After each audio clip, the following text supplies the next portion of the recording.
కొత్త సంవత్సరం వేడుకలు రేపు ప్రారంభమవుతున్నాయి.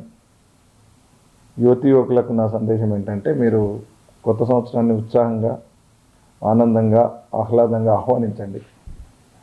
ఖచ్చితంగా ఆ సందర్భంగా కొత్త సంవత్సరం అనే ఒక సందర్భము అందరిలో సంతోషాన్ని నింపేదే. ఎందుకంటే కొత్త సంవత్సరంలో కొత్త ఆశలు, కొత్త తీర్మానాలు, కొత్త కొత్త ఊహలు, ఇవన్నీ కూడా సృజనాత్మకమైన వ్యూహాలు అన్నీ కూడా మనం కొత్త సంవత్సరంలో అమలు చేయాలని అనుకుంటాము ఎవరైనా కూడా. అందుకు కొత్త సంవత్సరం ఒక నాందిలాగా మనం భావిస్తాము. సో ఆ సందర్భంగా దాన్ని ఆహ్వానిస్తూ వేడుకలాగా చేసుకోవడము ఒక ఆనవాయితీ, మంచిది కూడా, తప్పేం లేదు. అయితే నా విజ్ఞప్తి ఏంటంటే, పరిమితులకు లోబడి పోలీస్ శాఖ చెప్పిన ఆంక్షలకు ఆ పరిమితుల్లోనే మీ ఆనందాన్ని జరుపుకుంటే, ఈ వేడుకలు జరుపుకుంటే అందరికీ సంతోషంగా ఉంటుందనేది నా సలహా, నా విజ్ఞప్తి. ఎవరైనా సరే ఈ పరిధులు దాటితే ఖచ్చితంగా చట్టపరమైన చర్యలు ఉంటాయి.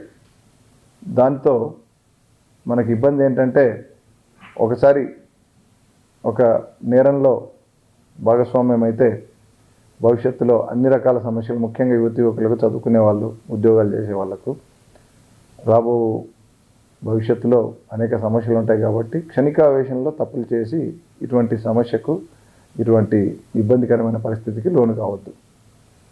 అట్లాగే pubs, restaurants and other event మేనేజర్స్కి ఆల్రెడీ మేము నోటిఫికేషన్ ఇచ్చాము. ఏ పరిమితులు ఉండాలి, దేనికి లోబడి అవి పనిచేయాలి. వేళలు అంటే నిర్ణీత వేళలు కావచ్చు. ఆ ఈవెంట్లో వాళ్ళు మ్యూజిక్ అది పెడితే దాంట్లో వచ్చే సౌండ్ ఎన్ని డెసిబెల్స్ ఉండాలి, పక్క వాళ్ళకు, కాలనీలో ఉండే వాళ్ళకి ఇబ్బంది జరగకుండా. తర్వాత ఏవి అనుమతించబడతాయి, ఏవి అనుమతించబడవు, ఏ వయసు వారికి ఆల్కహాల్ అనుమతించబడుతుంది, ఏ వయసు వారికి అనుమతించబడదు, ఇవన్నీ చూసుకుని దయచేసి అవన్నీ కూడా పాటిస్తూ, మైనర్స్ వాళ్ళు ఎవరైనా వస్తే మీకు బై వెరీ ఫస్ట్ లుక్ వాళ్ళు మైనర్స్ అని తెలుస్తుంటుంది. సో వాళ్ళకు లిక్కర్ సర్వ్ చేయకూడదు. అట్లాగే డ్రగ్స్ లాంటి నిషేధిత పదార్థాలు అయితే it's a big no. Question of supplying those things మీరు మర్చిపోండి. ఎందుకంటే అవి సప్లై చేస్తే ఖచ్చితంగా మాకు ఇన్ఫర్మేషన్ వస్తుంది. మీరు ఖచ్చితంగా దాన్ని నేరంలో భాగస్వాములు అవుతారు. అది చాలా పెద్ద నేరం. ఆ పెద్ద నేరంలో మీరు ఒకసారి ఇరుక్కున్నారంటే నిర్వాహకులు ఎవరైనా చాలా ఇబ్బందులు పడాల్సి వస్తుంది. మీ పబ్, రెస్టారెంట్లు కూడా మూసేసే పరిస్థితి వస్తుంది. దయచేసి ఇవన్నిటికీ కూడా ఆస్కారం ఇవ్వకుండా పరిమితుల్లో అందరం కూడా ఈ కొత్త సంవత్సరాన్ని ఆహ్వానిస్తే అందరికీ సంతోషంగా ఉంటుంది. మిగతా వాళ్ళకి ఎవరికి ఇబ్బంది కలగకుండా. ఇక రోడ్ల మీద తిరిగే యువతి యువకులకు బైక్స్ కానీ, కార్స్లో కానీ వెళ్ళే వాళ్ళకి నా సలహా ఏంటంటే, తాగి నడపొద్దండి. మీ వెహికల్ నడపడానికి ఒక మీ స్నేహితుడిని ఎవరైనా డ్రింక్ చేయని అలవాటు లేని వాళ్ళు కానీ, లేకపోతే ఆ పూటకు డ్రింక్ చేయకుండా కంట్రోల్ చేసుకునే వాళ్ళు పెట్టుకోండి. మీరు రిటర్న్ వెళ్ళేటప్పుడు డ్రైవింగ్ వాళ్ళు చేయాలి. ఎందుకంటే డ్రంక్ అండ్ డ్రైవింగ్ మధ్యలో మేము చెక్ చేస్తాం, మళ్ళీ అవన్నిట్లో పట్టుబడితే మళ్ళీ ఇబ్బందులు వస్తాయి చట్టపరంగా. రెస్టారెంట్స్ వాళ్ళు, పబ్స్ వాళ్ళు కూడా చూడాలి.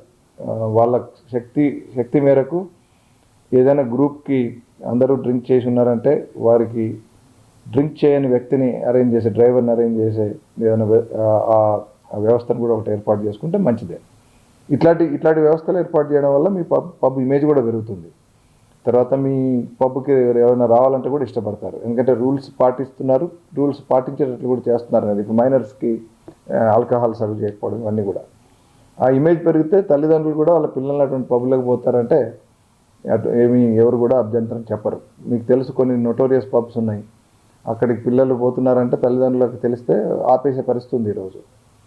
కాబట్టి మీరు ఇట్లాంటి మంచి చర్యలతో మీకు మంచి పేరు, మంచి ఇమేజ్ చేసుకోవచ్చు. కానీ ఖచ్చితంగా ఈ కాంట్రాబ్యాండ్ గూడ్స్, ఈ డ్రగ్స్ లాంటివి మాత్రం, నార్కోటిక్స్ లాంటివి అవి సప్లై చేసి మీరు లాభాలు పొందుదామనో, మీ పబ్కి ఒక వేరే రకమైన ఇమేజ్, అట్రాక్షన్ తీసుకురావాలని ప్రయత్నిస్తే మాత్రం అది మొదటికే మోసం వస్తుందనే విషయం తెలుసుకోమని నేను కోరుతున్నాను. Let us all welcome new year 2024. ఈ డ్రగ్స్ మీద ఎట్లాగూ మనము రాబో రోజుల్లో ఒక అంటే ఒక కార్యాచరణ ఉంటుంది.